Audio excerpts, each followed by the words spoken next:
Vehemence podcast. It's your host, Deasia, Your co-host Eden. and today we have a very special guest for the men's basketball segment. He's going to introduce himself and tell you what school he goes to. So, you have the floor. My name is Jayden Lockett. I'm from Nashville, Tennessee, and I go to Fisk University. Okay. What position do you play? I'm a combo guard, so point guard and shooting guard. What's your favorite position that you feel like fits you? Uh, they kind of go hand in hand because sometimes I'm good at going downhill, but I'm also good at getting my teammates open as well and running the team, so it kind of goes hand in hand. Okay. Okay. My next question is, what year are you? I'm a senior. This is my last year of college ball. And what degree will you be graduating with in May? Kinesiology or exercise science. Okay. Kinesiology is exercise science? Yeah. What do you want to do with that? Right now I'm looking into some internships with strength and conditioning coach and physical therapy. So I'm looking at those two fields right now to see which one I'll like more, one I'll fit in better with. So it's really between those two right now, or a personal trainer. Okay. So have you always been interested in that field, or what led you to gain an interest in that? I wasn't really interested in school until my sophomore year in college. That's when I chose that path, and ever since then I just like the anatomy of the human body and how everything works. So I found interest in that, and I just stuck with it. Okay. Now back to the basketball point segment. What do you feel like is a strength in your game and a weakness? My strength is defense. Defense and ability to score high score. Yeah, defense for sure, because I feel like I'm a great defender. So, yeah, my weakness would probably be the consistency with my jump shot. Like, I could go games where I make a whole bunch of threes, and then let's say I go 3 games, make a lot of threes, but then that fourth game, I'll probably go 1 for 5 or 0 for 5. So, just that consistency right there.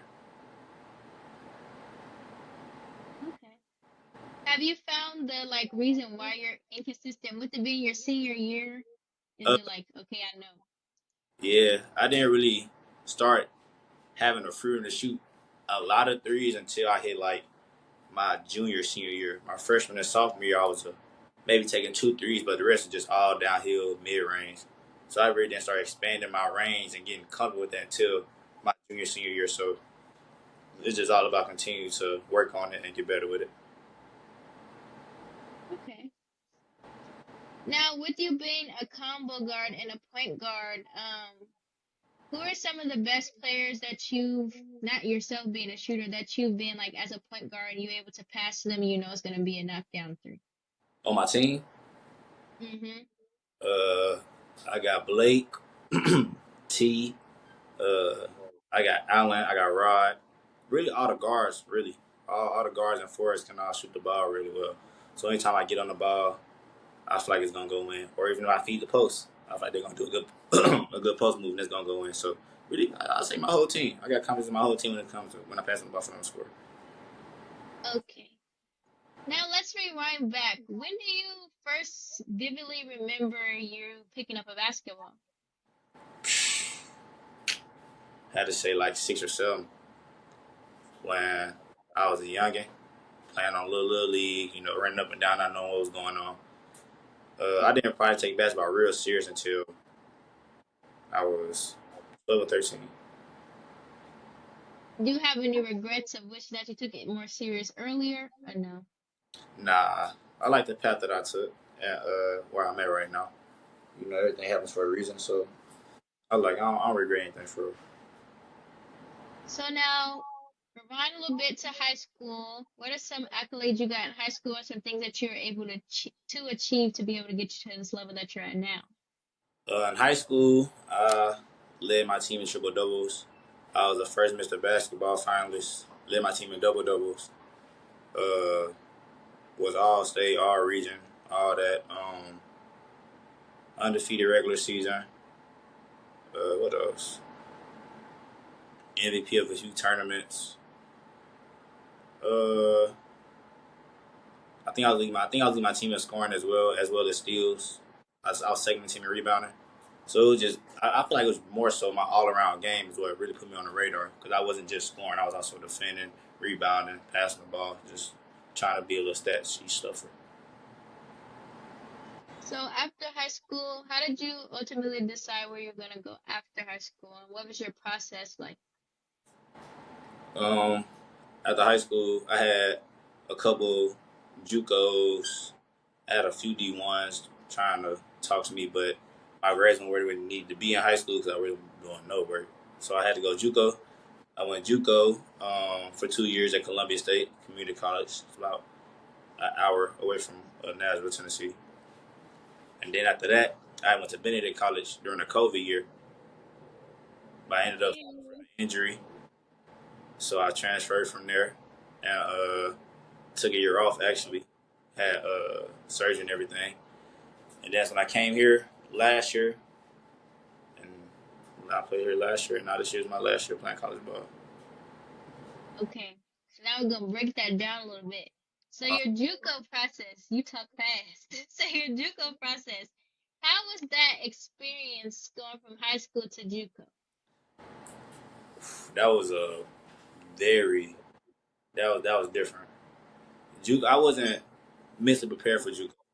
I was physically prepared, and I was just ready to play college ball. But the mental part, I wasn't prepared at all. Cause JUCO is a dog eat dog world. Like if you not coming there to play for real, or you just think it's gonna be sweet, you gonna get embarrassed, and you probably gonna want to go home. It was my first time out, out by myself. Where I make sure I have to eat. That's when I learned how to cook for real. That's when I started to get into the cooking. Um, just the workouts, the scheduling. JUCO is. I would advise a lot of people to go JUCO if they had that option because it'll prepare you for 4 year. Yeah, it will most definitely prepare you for the 4 year. So in that process of JUCO, you said that you mentally wasn't prepared. Can you give us an example of you not being mentally prepared of something that you can vividly remember, like, geez. Oh, at my JUCO, I had a little crazy coach. We wake up 5 a.m. weights. Then you got class maybe 9 a.m. Then between your classes, say you didn't have a class from 11 to 12, you got individuals from 11 to 12. Then we got weights before practice. Then we got practice. Then we got weights after practice. And after that, you got to take an ice tub, a little ice bath. And then you got to go back to your room. You got to shower. You got to make sure you eat. You got to do your homework. So that's more. That was the mess part I wasn't prepared for. Like I was very much overwhelmed. I didn't know what to do. So, but once you figure all that out and you get accustomed to it, it becomes more easier. So with you learning that your freshman year, what are some things that helped you jump to your sophomore year for you to be successful? Um, my freshman year was a learning experience as well as JUCO because JUCO, I had just turned 18 my JUCO my freshman year, and there's some freshmen that's 22, 23. So when I first got there, when I was playing, I'm thinking I'm playing against people that's maybe 2 years older than me, not 3, 4 years older than me. So I'm playing against real grown men. So that really helped me get into the mindset of that age don't matter no more. Like in high school, it's way different age. It's like it don't matter. Like you playing against somebody daddy, like it don't matter. So it yeah, like going to my sophomore year, I was more so physically prepared and mentally prepared to have a better year. Okay. So then your sophomore year, what was the mindset going into that for you to be able to, okay, this is my last year of JUCO. I know I want to go to the next level. How did you mentally prepare yourself for that? Summer, the summer I mentally prepared myself throughout that whole summer, just staying in the gym, having 3 days in the summer. So when it comes to school, we having 3 4 days. It don't matter because I'm doing it all summer. It's nothing. Um, Getting to that mindset of I have to get these offers. Like I'm only here. This is my last year. I got to go somewhere else and get another full ride to continue out to play college ball and to continue get free education. So those are most definitely this is my last year. I'm finna get these offers and I'm finna go to another level. So what you said you're playing against somebody's dad. Have you ever got hit by like a really hard screen in JUCO, or like so you played against somebody and you was like, what in the world? This is college for real. Yeah, I remember my freshman year, I played against somebody who had graduated high school when I was an eighth grader, and Oh he was Lord. here in my JUCO. So that's when I was really like, oh, they could start as late as they want here. Like this is really hoop dreams right here. Like people dreams that want to keep hooping, they could go somewhere at JUCO and they keep hooping no matter the age. But I've been hit with a couple hard screens at JUCO my freshman year. Oh man, ooh, some 6'8", 200 pounders. Yeah, I've been hit with a couple hard ones. Jesus. Okay. You got any questions, E? Yeah, so obviously you played at Benedict Allen alumni. But how was the jump from JUCO to an actual HBCU? Because I know you're at FIS right now. So walk us through the jump from JUCO, which is a dogfight, to an HBCU. Yeah. One, the main difference was for me, that was like the big difference, was a cafeteria. In my JUCO, we have no cow. So anytime I had to eat, I had to go buy it on my own. I had to go fix my own thing in my JUCO. You ain't have no calf at your JUCO? Nah, I had no cow. Some JUCOs don't. I had no cow, no nothing. Oh. So when I got to Benedict, we got a cow. I'm okay. This helped me out already, and then just the facilities as well. My JUCO, we didn't have the best facility, so going to Benedict, they weight room is apart from everything. Like in my JUCO, we had a fitness center. Like it wasn't really the sports weight room; it was just a fitness center where all the students just come in there. So that just how big the campus, way bigger than my JUCO. Even though Benedict ain't big for nothing, but it was bigger than my JUCO. But yeah, just I guess it's all the options of, and I didn't want to go to HBCU until my sophomore year of my junior college, because I never played for a black coach, and I wanted to experience that. So that's why I chose Benedict. That was one of the reasons I chose Benedict. I wanted to experience that real HBCU, and I just happened to go COVID year when wasn't nobody on campus, so I didn't really get to experience it to the max. So what's the difference between Benedict and FIS? The difference between Benedict and Fisk, well, coaching wise, Fisk, my coach played in the NBA. He was a number 3 draft pick. So just his knowledge alone with the game and just being able to pick his brain on how it really was in the NBA with him being a top draft pick. Benny probably had a better facility. Fisk doesn't have the right funding over here because it's NAI, so doesn't have the best funding. But I think I would say I probably like it over here more than I liked it at Benedict. Just with how the coaching is, how the staff members is and everything. It's like a real family over here. Yeah. That's really why I stayed in OG. It's like a real family, so I love it over here, to be honest with you. What was the big difference between jumping from NCAA Division II to NAI? Money. That was when it comes to these scholarships and stuff, like I know some players in NAIA, they had to take out loans just to be able to cover their tuition because some programs don't have enough money for everybody. They may have enough money for their top 5 players, but the rest of that 5 or 10 players, some of them may have to take out loans so they won't have to have any overdraft balance or anything. So money was definitely one of the biggest things. Probably gyms. Bendick has a bigger, wider gym than here at FIS. Well, probably most NCAAs have a bigger, wider gym than NAIAs. Most definitely money. Money played a big role in the difference. Was the atmosphere the same? Because they both HBCUs, but like Benedict, Benedict be lit, Yeah. Now Bendick got, but Benedict be lit. yeah. Bendick got FIS beat when it comes to sporting event atmospheres. Because over here, this is not. Fisk isn't really a basketball school for real. Like they focus real hard on academics over here. So coming over here wanting to win, they not used to really winning over here. Like this year was the first time we've been over 500. since 2018. So coming here and changing the whole program and everything, it's different. When you at Benedict, they expect you to win them games. Over here, they don't really expect you to win this. If you win, it's good, but if you lose, it's like, we expect y'all to lose. So, sporting atmosphere, most definitely different. As a vibe on campus, I say it's about the same. Everybody here, real cool, everybody dressed to impress out here when it's feeling real good outside. It's a little fun. But I say about the same when it comes to just campus vibe. It's about the same. You said your coach played in the NBA. I kind of want to touch upon on that. Like, what was the culture difference? Because somebody who played it, league ready guys. Guys that are in the league are way different from normal guys. So what Yeah. was the difference between the coaching as far as having a normal coach from Benedict? Yeah, he wins. Then having a NBA league coach. The difference is the pressure that my coach puts on me and his top players, because he expects the best out of you. And yeah, he was a top NBA player. Sometimes I think he forgets that where his talent level was might not be on our talent level. So what he expects us to do is sometimes it may have been what he would have done when he was playing, but it's a new day and age. So I'm not gonna do it how you used to do it, because the old school way ain't how we do it this way.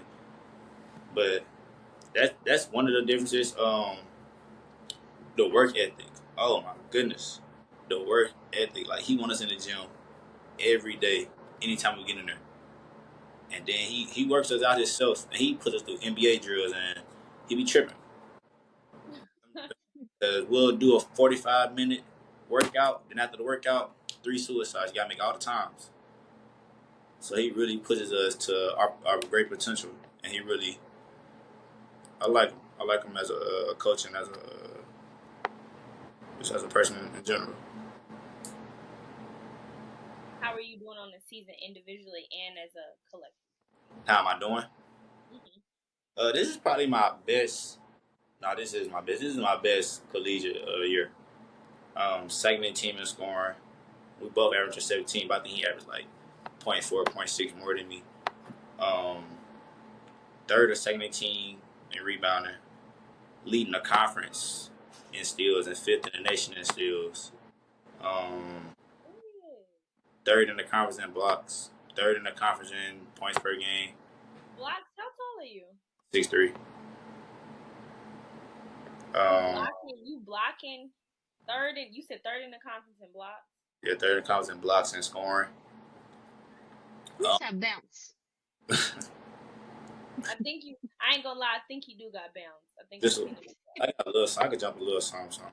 Just from here and now, I could jump a little something. This has been a very productive year, and it's showing me where my talent level is, and that it's only going to get better, because I'm not. There's still things that I know I need to work on. So with me pushing to go overseas and play professionally for a couple more years, I know I'll reach the talent I want to reach. But this has been my best collegiate year. Right now, we got a conference tournament this week, actually.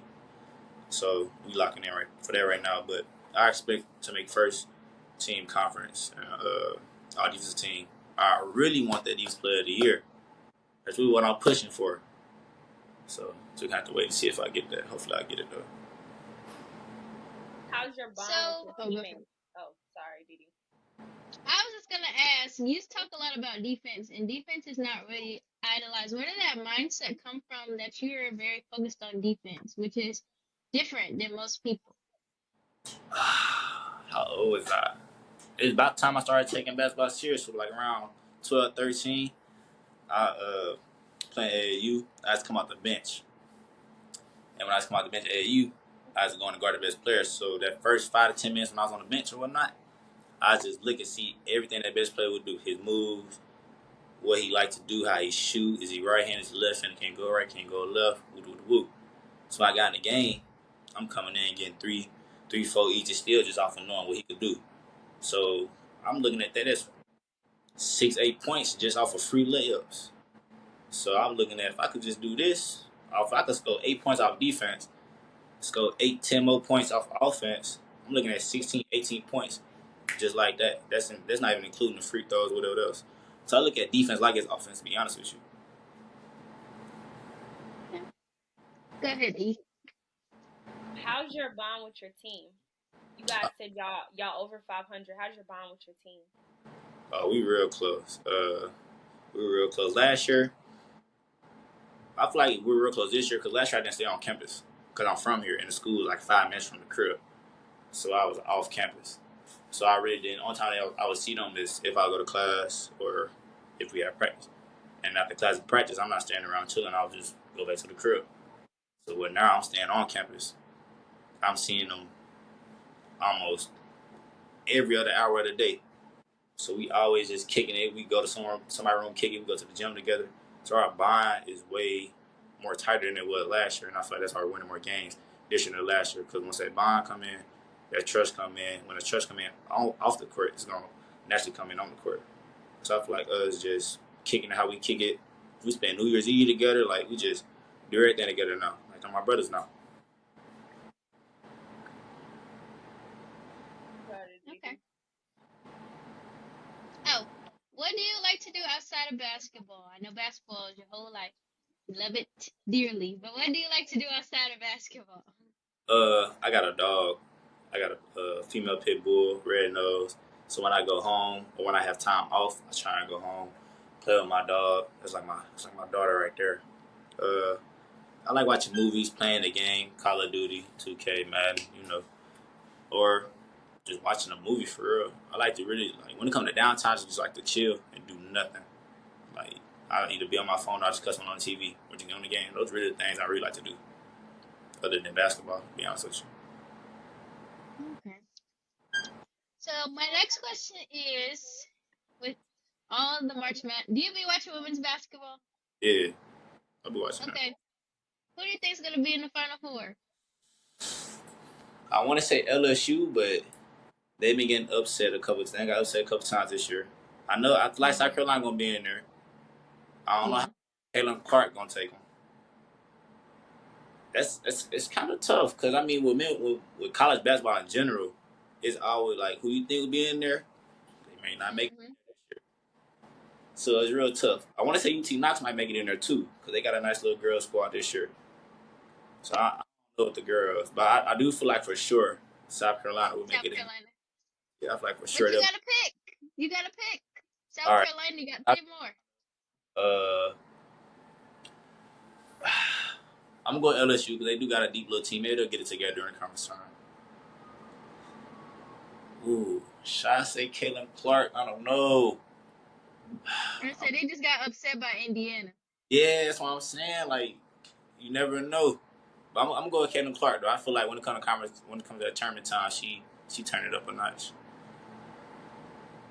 And I'm going to the SEC team. I feel like UT Knox really can make a little deep run this year. They get it together. They got a nice little squad. So I'm gonna go UT Knox and put them in there too. You said Tennessee. Yeah, them the farm I'm gonna go with. So LSU, South Carolina, UT Knox, and Iowa. That's fair. Now who you think's gonna be on the boys' side? The boys side. That's That's really in there. yeah. That's another one just in the air because Somebody get upset every day. uh, I feel like UConn can make it back in there. Even though they just lost, they do got a nice little team. I don't know about Kentucky. They been on and on. Tripping. A sleeper UCF. Is UCF or USF? UCF. UCF, the one in the Big 12. UCF. Yeah. Yeah. No. They the green team, right? They in Florida. Oh, that's South Florida. Yeah, Yeah, South. No. They gonna make a good little run. They've been having a real good year. So I feel like they gonna make a good deep run in March Madness. Houston. Used to make me mad. you say this every time. Cause some they do good and then they just start playing lazy. Like, bro, what are we doing? Why Yeah, are we missing wide open layups? when they played Baylor, I was watching that game. They almost lost that one. Cause But I they feel be playing. They play to the level of their competition, and then when then they want to start picking it up, and it's like you ain't gonna be able to do that to everybody. Yeah, that's true enough. I'm like Houston gonna make it in there. Who the last team though?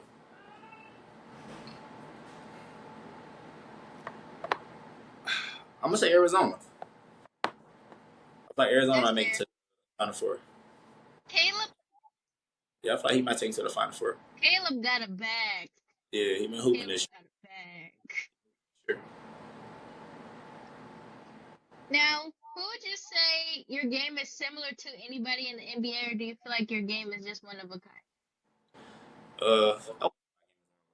I do feel like it's unique because of my defensive aspect. But I took my defensive stuff, well, not aspect, but like some of my defensive mindset things from watching Kawhi Leonard and Paul George. Those are the top two guys who I try and like model my game after or look towards their game. Even though my favorite player is LeBron, I don't have LeBron's body, athleticism. So I'm looking at other players' things, what they do. They're not over here just trying to jump over everybody. They just doing the other things defensively and offensively. So those two guys, I say I probably try them out of my game after. So with you kind of coming at the end of the not the end, the beginning of the NIL era, so you play half your career kind of without and with, have you benefited any kind of way from NIL deals, and how do you personally feel about NIL deals from a player's perspective? Yeah, I benefit off some NIL deals. I got some businesses that made some clothing for me, and I get a little get back when people buy them, when they buy my hoodies or my shirts. Um, it's probably one of the best things that has happened to college. Because I remember in high school, I used to always say college athletes should get paid because we bring in so much money. Like March Madness, that brings in millions of dollars. Even the conference tournaments, like the SEC conference tournament, that bring in millions of dollars, and we not getting none of that. Well, we wasn't supposed to. I know there was a little top players getting some on the back end, but all college athletes wasn't getting none of that, and I feel like that was unfair because just like in the league, we taking the same risk. The league, one wrong move, season over. In college, one wrong move, season over. So why we can't be getting paid? I'm not saying as much as I'm in the league, but a few hundred or some. So I feel like it's one of the best things that has happened to college athletes because now you see like Angel Reese, she making way more money at LSU than she would be making in the WNBA. So I feel like that helps benefit, and that's gonna keep them in school because they're gonna keep wanting them NIL deals, and they keep saying in school all 4 years they're gonna end up graduating with a degree. So it kind of benefits both ways. To be honest with you, making money and you still getting a free education, getting your degree, and you still doing what you love to do. Okay. Now I seen something on ESPN. They were talking about changing bracketology. Basically, they were gonna allow all the teams to just kind of cancel each other out. How do you feel about that? Instead of it being like a selection Sunday, they were talking about basically like all the teams just throw them all in one thing and they all play each other. Whoever cancels each other out cancels each other out. That that would be the definition of March Madness. To be honest with you, that would be very crazy. It would be a lot of upsets. Ooh, that would be crazy. That's that's actually not a bad idea. I ain't know they was thinking about doing that. So Mhm. all the teams in college, like Mhm. every All division one's. Division Ones. Ooh. Yep. Some of the people were saying, so I forgot the commentator's name, but he said he didn't like it because he was like, basically, people fought to get in this position. But it's like, it's some smaller schools that play very good, but they would just never have a chance to be able to get in, which is what the lady was saying. She used to play for UConn, I forgot her name. But he said that they were considering it in the next 2 to 5 years. And so just cancel each other out, and whoever ends up at the end. They said it would probably prolong the season, or they would have to start March Madness earlier in Mm-hmm. some type of form. But I just wanted to see what other people that are actually playing currently like. How do you feel about that? I like it because I feel like the top two teams that make it to the championship, both of them should go to the big dance. Because I feel like that's like if you say you don't went undefeated the whole conference in the regular season, then the championship you get upset. It's not like you're a bad team. You just lost that one game, but I feel like you still should Mm-hmm. be a big dance because y'all had a great season. So I feel like Mm-hmm. the top teams should go. I also like that, but now that since they saying everybody, I feel like that'd be entertaining to watch for real. That also bring a lot of money. I feel like that'd be really entertaining to watch.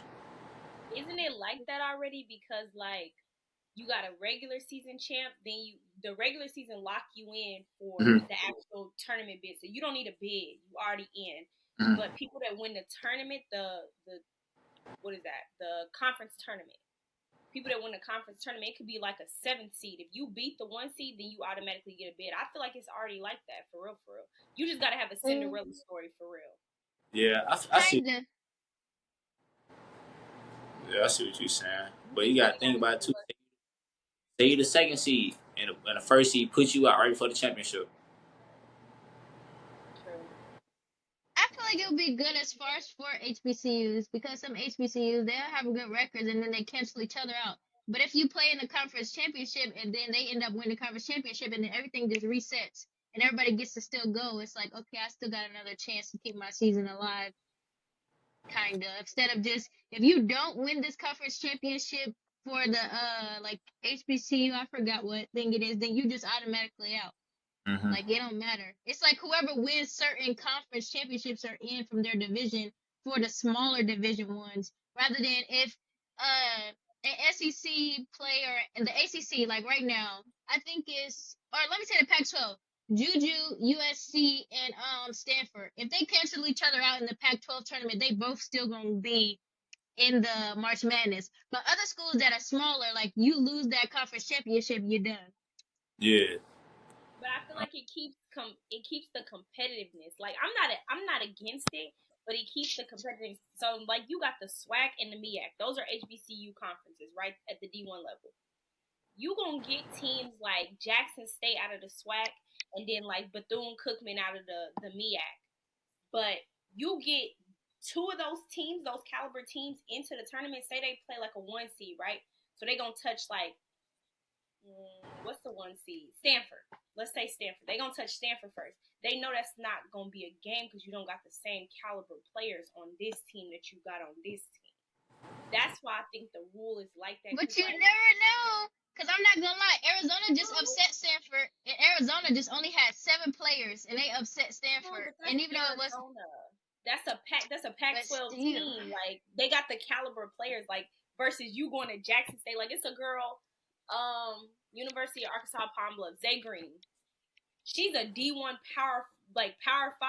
She came from Tennessee or whatever school, power 5, and she's at Arkansas Pine Bluff. Yeah, that's one in a lifetime chance. You don't see a team full of Zay Greens. So they know it's not gonna be But. no Munyon in there. Because they know I that's an don't know. But automatic it could. It could open it up, though, for possibly, okay, I can go to HBCU and still play on a big stage. And it true. can make it more even. Like the NIL deals is already like Gino mad as hell now because everybody's not running to UConn, so he Yeah. be pissed. Talk about the NIL deals, he be mad every time. But it's like, okay, I can go to HBCU where I'm gonna be comfortable at. I don't gotta go to a PWI, and I can still be able to play on a big stage. Yeah. I think open some things up. I don't know. True.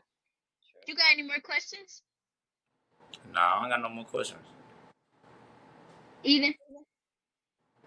Well, my final and last question is what mark do you want to leave for yourself as basketball overall? Whenever the ball stops bouncing, what mark do you want? When people speak of your name, they want to say, like, blah, blah, blah. He did this and that. He was a great this and that. What do you want them to say? That's a good question. I'll probably say I never backed down, never gave up. You feel me? Even when obstacles came my way, kept doing what I was doing. Just a hard worker, a great ball player for sure. I want them to be able to say I was a great ball player. And yeah, just a hard worker, great ball player, a great person, great teammate. Just want to leave a great impression on anything that I did around anybody I did, so people can know like I was just a great person in general. Like outside of basketball, I was also a great person. That's more so the mark I want to make. Okay.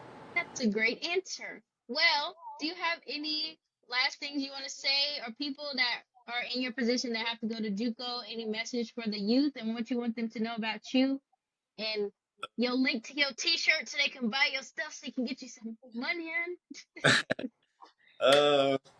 Always bet on yourself, no matter what.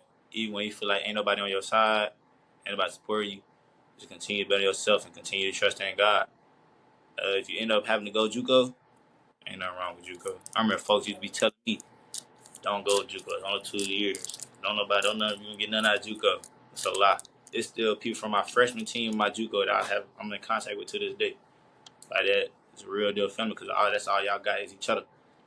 So go JUCO, continue to grind. Also remember, everybody got their own path, their own time. Just because somebody you know from your city is shining right now, don't mean you not gonna shine. It might be your time right now. You might shine a year or two later. Just gotta wait your turn and wait your time. And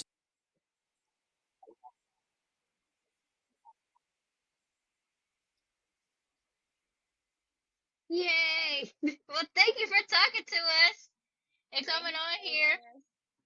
For you guys that's watching, please like, comment, and subscribe. Either you gonna edit this and put his link for his stuff so y'all can get him some NIL money.